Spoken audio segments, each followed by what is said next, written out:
Hi, and welcome back to my knitting podcast.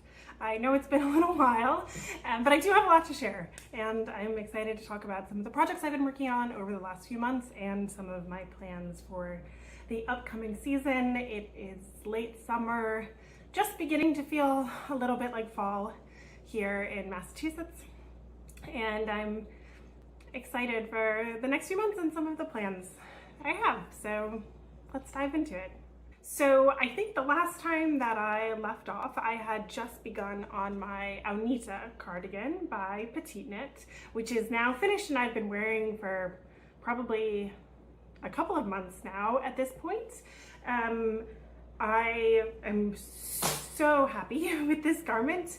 I loved the experience of knitting it, and I love the experience of wearing it. I really have no critiques and no criticisms. I thought the pattern was exceptionally clear because it is brioche. There are a few things that are a little, that could, I think, be potentially a little bit challenging or a little bit unclear about the pattern. I found it very easy to follow. I didn't find that there were a couple of times that I made errors, but they were not because the pattern was unclear in any way. So this is made in Sunday from Sandnes Garn and the Alpakka lace suede from Sandnes Garn, and they're both in the color Arctic Ice. I made the medium size in PetiteKnit, which is pretty much what I make all the time. There's maybe a couple of exceptions depending on the ease, but that's pretty solid, and I find that my gauge is also almost always pretty close to hers, which is nice. So you can see that the fabric is pilling a little bit. I wear this a lot, like several times a week. There are definitely times during the summer when I was wearing it at some point almost every day. It's very, very soft. I'd be interested if anyone has experiences with either of these yarns. I haven't used the Sunday before. I have used the Alpakka in other projects and haven't experienced pilling quite like this. But to be perfectly honest, given that the sweater is already very textured, I usually wear this in pretty casual settings, and the pills are also easily removable.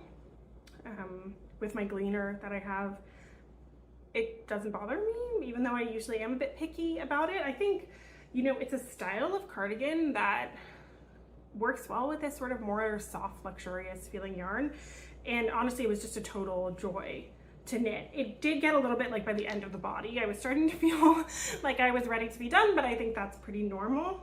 But I love knitting brioche, and I really love that this pattern has you do the double knitted button band at the same time. You can do it on the same needles as the brioche, which was just incredibly satisfying.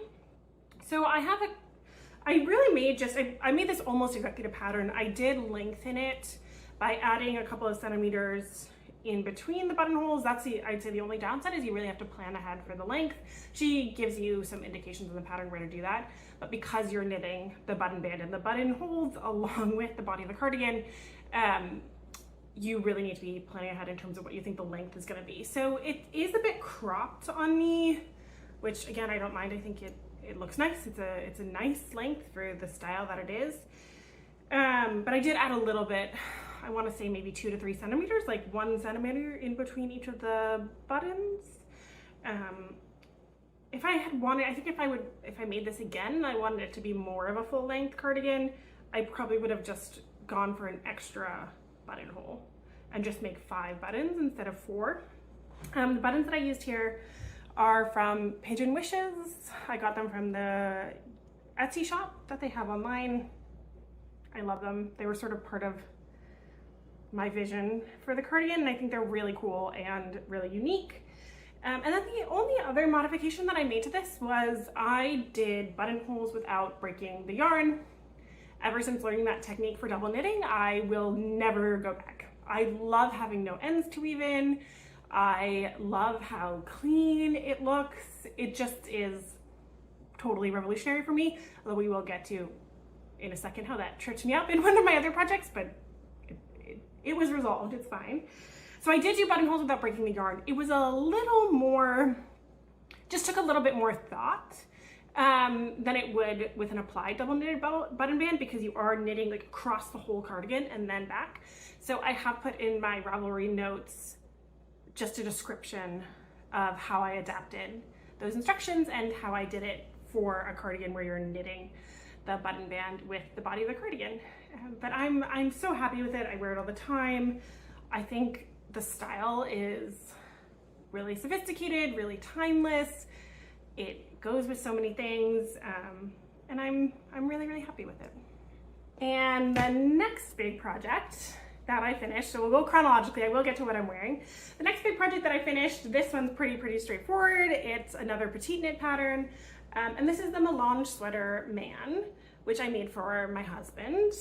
And again, I've made this pattern for him before, so I knew the way that it fit him and that he really liked it. And I didn't do the melange on this one. I made it out of Knitting for Olive's fingering weight merino held with our soft silk mohair in the color Plum Clay. So it's just a single color. And it came out great. It fits him great. I think it's a beautiful, beautiful, simple but really luxurious garment in terms of both the fabric and the color. Like, I think the color is really sophisticated, and I'm just really happy with it. It was really great to knit. I love knitting with this combination, and I think it came out really, really well. Okay, so that brings us to what I'm wearing, which was my next finished object after the Agnete cardigan and the Melange sweater. This is the Olga sweater, also by PetiteKnit. I knitted it in drops Lima. So this is the colors navy, powder pink, I think, blush, ice blue, jeans blue, and then navy again in the stripes in here. This was just sort of an impulse cast on. One of my very, very good, wonderful friends was knitting it too, so we decided to do it together. And I had so much fun. It's, you know, pretty simple drop shoulder construction. You can see how the shoulder is constructed across the back here. The stripes made it go truly so quickly. My gauge did turn out a little tight on this one, so I have less ease than I really should according to the pattern, but I don't really mind it. I loved getting to play with color in this way. These are color combinations that I've really wanted to work with for a while now, so it was exciting to be able to do that. And I think the Lima is a nice choice for a sweater like this. It's really affordable, it's pretty sturdy, holds up well, and I'm just very happy with it. I'd say, you know, this is straight to pattern, except of course for the fact that I'm using 5 colors instead of 2. So the one, I would say, consequence of that is in the length, because of how I wanted to be able to end the sweater on a navy stripe, so on the sleeves and the body, to end the sweater on a navy stripe to mirror the collar and the back pickup, which I just thought looked kind of the nicest and most complete.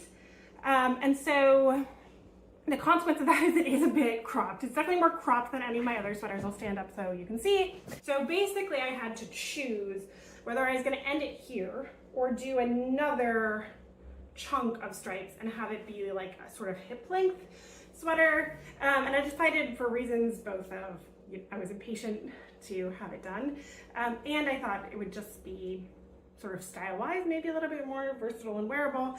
I decided to keep it at this length, which is pretty cropped. It's only a couple of centimeters below around where my natural waist is. But I love it. It goes with so many things in my wardrobe, especially with the colors. It's just fun to wear. It's easy to wear.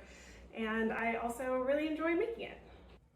And the most recent garment that has come off my needles, which is also in some ways my most ambitious recent garment, perhaps. I'd say the Agnete was pretty ambitious in its own way. And this too is a light blue cardigan with some degree of ambition to it. Is my MillaMilas blouse by MillaMila.no, this Norwegian pattern company. They have a few patterns out. It is not on Ravelry. I just bought it directly from their website, and I was uncharacteristically just taken with it and willing to take a chance on the pattern, even though there weren't that many reviews. So I guess I should say I'm like 90% happy with how it came out. The experience was a little bit of a roller coaster. The good and the bad. So I'll start with the yarn. So the yarn is a combination of Lana Grossa Setasuri, which is an alpaca silk blend, in the color light blue, and a lace weight cashmere from Colourmart that I'll link below, also in this very beautiful light blue color. The fabric's gorgeous. I think the color is beautiful. It's very light. It's not itchy at all. That I am very, very happy with. I did have to, I'll get to the pattern in just a second. But the pattern did say for my size, I would need 5 balls of the Lana Grossa, and I didn't actually end up needing 6, even though all my measurements are, you know, the same according to the pattern. I'm on gauge, all of that. But worse things have happened. The one huge, maybe that's a little bit of exaggeration. The one significant, I think, downside to this yarn is that it is, the combination at least, I think it's mostly down to the alpaca, it is very difficult to frog. So if for some reason I made a mistake, or in the end, I really wished I followed the needle size given in the pattern for the double knitted button band, even though I think I normally would have used a smaller needle. I wish that I had used a smaller needle. The big, I think, flaw of this garment in the end is that the button band is slightly, just like, you can see how it's sort of bowing out here, too long for the garment. But having had some experience frogging the yarn, I just couldn't fathom doing it. I just truly just couldn't. The other sort of consequence of that, and this is totally on me because I did choose to do buttonholes without breaking the yarn again, because I'm so committed to that. But because this button band has a odd rather than even number of stitches, I had to adjust my technique a little bit, and messed up the first buttonhole, so it's a little bit too big. Actually, all the buttonholes are a bit too big, but we'll get there. And I just couldn't, I frogged it once, did it again, did it wrong again, and I was like, this just has to be it. I'll just sew it up smaller because I'm not going to do it again. But that's also just me. I don't like redoing things. So that was the big downside to the yarn for me. And the other part that was really challenging because of its stickiness was sewing the folded hem together. So you actually need to do the folded hem before you pick up for the button band, because you can see like how the button band obviously is like picked up from the fold there. And I first tried to sew it using the yarn, and it was impossible. It got stuck. You couldn't keep drawing the yarn through the stitches. It was absolutely miserable. So I actually did end up sewing it together with sewing thread. And then I realized that actually I had really tried to bind off loosely. I bound off with a larger needle. It wasn't large enough and it wasn't loose enough. And my bind off was way too tight. And so the hem was just not going to be large enough to sit correctly on my hips. And so then I had to rip out the bind off, redo the bind off with a stretchy bind off, and then do the hem with sewing thread again, which was sort of horrible and I hated it, but it's done. Now it's done. But that also is explaining why I'm not going to take off the button band and do it again unless I forget about this in years and years, and maybe I'm braver then. The other reason not to take off the button band, of course, is that I did do this crochet edging on it, which I'm actually pretty proud of. After the whole debacle with the hem, I was this close to not doing the crochet. I was really worried about making a mistake. I truly, truly have never crocheted ever in my life. And I was so worried that I would make a mistake and I wouldn't be able to undo it, and it'd just be a really unpleasant experience. So I did block and wear the cardigan for a little while without the crochet edging, and I realized that that was part of what attracted me to the pattern, and also that, you know, sort of the way the neckline sits on your shoulders is designed to have that additional border on it, and I just wanted to try it. The other nice thing is that it's done one row at a time. So you sort of crochet from the bottom to the top and then cut your yarn and do the bottom to the top again. So I did feel like I felt reasonably confident that even if I messed up in one place, then I wouldn't have to undo sort of the entire string, if that makes any sense. I'm not sure it makes that much of a difference, but psychologically it made a difference to me. And you know, it was so much more approachable than I thought it would be. I was so worried, and it turned out really well. It turned out really well. It was much simpler than I expected. And I think the really big kudos to the yarn on this one, because it gave me a lot of other trouble.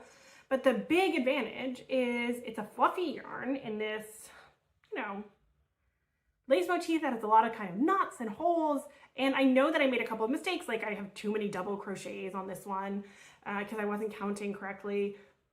But you can't tell, you know, with the nature of the yarn and the nature just of this pattern, you truly cannot tell if I made a small mistake. And that flexibility made a huge difference. So this was a journey. I think if you're planning on using the pattern, there's not a lot of guidance. And so you do need to be able to use your intuition a little bit, hopefully use a yarn that's easier to frog if you're okay going back and redoing things. And yeah, I think the finished object has the potential to be really, really beautiful. It's just about being able to sort of adjust a little bit on the fly and have some knowledge going into it. I would definitely size down for the double knitting. The other slightly annoying thing is that the pattern doesn't specify the diameter of the buttons. And so I had to guess, and I guessed wrong, but that's fine. I also got these buttons from Pigeon Wishes. These are the painterly buttons, which I think are really beautiful. So I got 10mm buttons. I really should have gotten 15mm buttons. I even made the buttonholes one stitch smaller, and they're still just a little too large for these buttons. I'll probably replace them at some point. I just couldn't really stomach buying a whole other set of buttons at this point, but I may either replace them or honestly, to be honest, like I think one thing, I could have just not done buttonholes at all and used the lace edge for the buttons, except maybe for this one. Well, no, even then, because I have done that and it's actually been quite secure. I don't button it most of the time anyway, so it's really just fine. But yes, that's my last note. This one was a bit of a marathon. I'm really proud of, you know, how it came out and what I learned and taking those risks, but there were definitely some challenging moments along the way. So that brings us to WIPs, works in progress. I have two main projects I'm working on at the moment. I'm sort of speeding through in an attempt to get through all of my fall knitting and to get to some other projects that I'll also talk about that I'm excited about. The first one is a super simple but really enjoyable, luxurious project, which is a scarf that I am making for my husband. I'm using the Halfsies scarf pattern by Purl Soho. It's a free pattern, super, super simple. Basically, you cast on lengthwise for the scarf. So instead of being knit from end to end, the scarf is knit from side to side. And it's just two colors, color block this way. So you basically knit two big stripes instead of having to do intarsia. And it's just got a very simple slip stitch edge. The fun thing about the scarf is that I am making it in Cardiff Cashmere, in Cardiff Cashmere Classic, which is such a treat to use. It's actually my first time knitting with this yarn. I ordered it from Sun Yarn Studio on Etsy, which is a yarn store based in Lithuania. I've ordered from them before when I made my Esther jacket out of Gepard Woolly. I ordered from them. Both times I've had a great experience, super fast shipping. I also kind of wanted to get this purchase in under the wire before the de minimis restriction was lifted.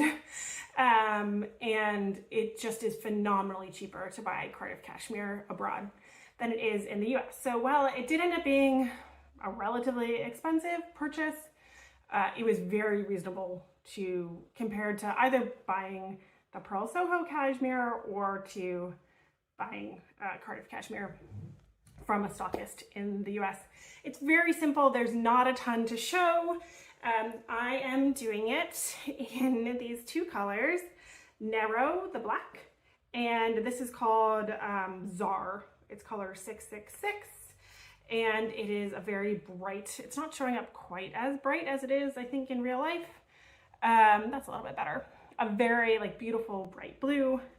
These are the colors of Internazionale Milano, which is my husband's favorite soccer team, which is the point of this very lovely luxurious scarf, made also out of Cardiff Cashmere. Is a UK company, but the cashmere itself is milled in Italy, so it also felt appropriate. Again, there really isn't a ton to show on this. It's also all scrunched up on the needles right now, but I am just knitting that first big long stripe. Actually, it doesn't look quite as scrunched or unrecognizable as I had worried. But it's just this big long stripe. It's all stockinette. It's so nice to work with. It's just been a great project to have on the needles. And yeah, the cashmere feels really special. I think it's going to be such a nice garment to wear. And I'm hopeful that I'll finish that within the next few weeks. And then my next whip is a garment for myself that I also cast on a bit impulsively, and I also cast on, it was a bit of a pre-tariffs impulse, although this yarn has not yet gone up in price at my local yarn store, which is where I bought it. I am making the Paul sweater by Moreca Knit, and I make it in Retrosaria Rosa Pomar Vovo, which is their sport weight 100% Portuguese wool. This is the color A587, Scarlet Red. They have a number of reds, but I really just have this vision of a simple saddle shoulder V-neck red sweater in really exactly a yarn like this. It's pretty round. It is, I've heard really good things about it. I'm really excited to see how it wears and kind of how it holds up. But it's one of those yarns that it reminds me of Peer Gynt kind of in this way, although it's lighter. It's not quite as dense as Peer Gynt, but it's just a pleasure to knit with. It's springy, it doesn't split at all. It feels like it's knitting itself, essentially.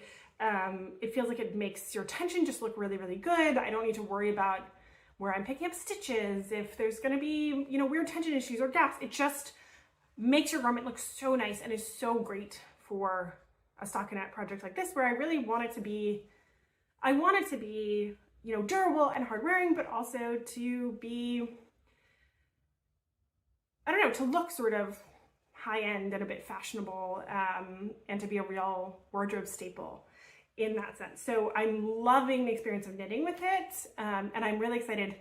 It's one of those things where I'm a bit split between I'm really enjoying knitting the garment, but I also really want it to be finished because I'm also really excited to wear it. So I am about halfway through the body right now. Just get a little bit there. And you can see that I've done the V-neck. I have connected the body in the rounds. So this is technically listed as a sport weight yarn. It's also got really good yardage, and it's very affordable. I paid, at least at my local yarn store, which the price was lower than a lot of other places, but I paid $7 for 50 grams. And I only need 9 for this sweater, which is a more traditional sort of yardage and DK weight. I would be looking at 10 to 12, I would say. So it's knitting up right to the pattern gauge, 22 stitches on 4mm needles, which is a little bit tighter than my Merino and Mohair gauge is like 20 stitches. So even though it's a sport weight, it's doing great for the gauge of this particular pattern. And yeah, I'm just working on the body right now. I think there's a really deep ribbing on the body and the sleeves, which I'm really looking forward to. I really love that detail. I think it is, yeah, both classic, but also a little bit unexpected and sophisticated. You can see on the back here that beginning of that saddle shoulder and the back detail that she has in this pattern and her Paul cardigan pattern. Again, pattern super well written, very, very clear. The one note I guess I would have is that she includes specific instructions for picking up stitches for the front shoulders from the saddle shoulder here. And she doesn't include the same instructions for picking up the back, which you actually do first. There is a video, I went and looked back at this,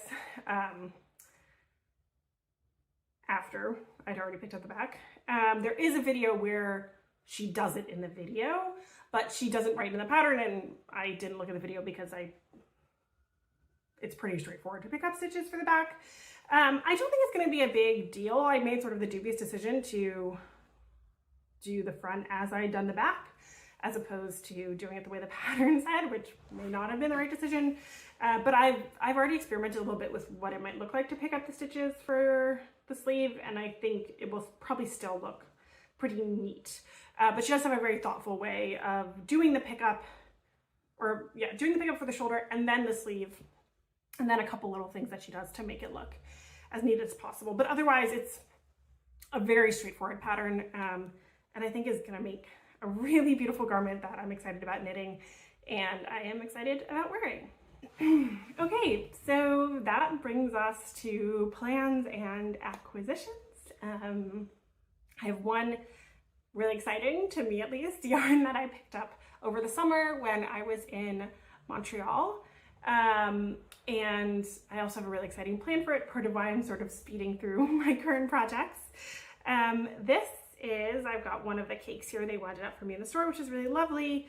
This is from a Canadian company called Bluse. I bought it at a yarn store in Montreal called La Babinus, which was absolutely lovely, a great place. They have a ton of Canadian wool, both sort of wool that's from sheep raised in Canada, but also hand dyed in Canada. And it's just, I really recommend it if you're ever in Montreal. It's a great place to go. So this is the fingering weight, what they call La Résistante, which means that it's 80% Dorset from Canadian sheep, not just Canadian, from sheep that are raised in Quebec, and 20% nylon. If I had had the choice, I would have gotten the one that didn't have nylon in it, but it was out of stock, so it was more important to me to get my hands on some version of this yarn than to wait. You also they don't ship to the US, you can't buy it online, so that was kind of like my one chance to do it. And this is the color Noir, it's just their black. And my plan for this is, once I've got my Paul sweater done, and the next project that I'm talking about, which will hopefully be pretty quick, my plan is to put this in the sheep sweater by Rosa Pomar. I bought the pattern. I'm extraordinarily excited about that one, and I'm pairing it with some natural colored variegated yarn that I have from Romania that I talked a little bit about in my last video, and I truly cannot wait for that project. So that's the plan for this, and I'm excited to get started on that as soon as I've got the chance. And then that other just small-ish quick project is I think it's natural as the weather begins to cool down a bit. We start pulling out new things out of our wardrobes. I've been thinking about what I might want to add to my wardrobe for this fall and going forward. And I have had sort of a renewed interest. I love knitting with color. It's part of the joy of knitting for me. I love choosing colors. I love working with colors when they're actually on the needles. But I've had a sort of, I think, re-inspired interest in knitting with neutrals, and particularly adding a little bit more black into my wardrobe, because I do really like wearing black. I find it very versatile. I find it something that I like on me. And so I made a little bit of an impulse decision. I had a Purl Soho gift card that still had some money on it, and I had used their yarn Quartz, which is a Merino wool and Surrey alpaca blend, to make the Tonight top by Lily Kate France last year. And I wear that all the time. It is a beautiful design, fits really well. I think the yarn is a great match for the design. And I've been thinking about making another for quite a while, and I just couldn't exactly decide on which color. And I just kind of finally went for it with my gift card. And so what I bought was the closest thing they have to a black. It's actually like a very deep heathered gray, which is this color. There we go. This color, River Rock. I have 2 skeins of this to make the Tonight top by Lily Kate France. I think it's going to be a really, really beautiful garment. And my last one, I think, took me like 3 weeks to knit, so I'm hopeful that I can get it done relatively quickly. And it's a nice, like, it's one of those garments that it has, you know, not having sleeves, but also being relatively close fitting. It has a little bit of my version has a little bit of negative ease on me. you get through each section of the project quickly, and so it's really rewarding. I will say, if you remember anything from some of my last videos, this does break my streaks / pledge to buy only Canadian and European yarn, which I totally acknowledge. And yep, yes, I slipped on that one. I knew what I was doing. But I think to be perfectly honest, in this time when yarn prices, especially in the US, are just really up and down, it's hard to know exactly what things are going to look like and what's going to be affordable to knit. Having that little bit of extra money on the gift card, and also knowing that, you know, as far as you can know before you knit something, this is going to be a garment that I'm really going to enjoy wearing, and that's going to really be a staple in my wardrobe. It felt like it made sense, but I acknowledge that I did that. Okay, that's it for now. Thank you so much for joining me, and I will see you in the next one. See you later.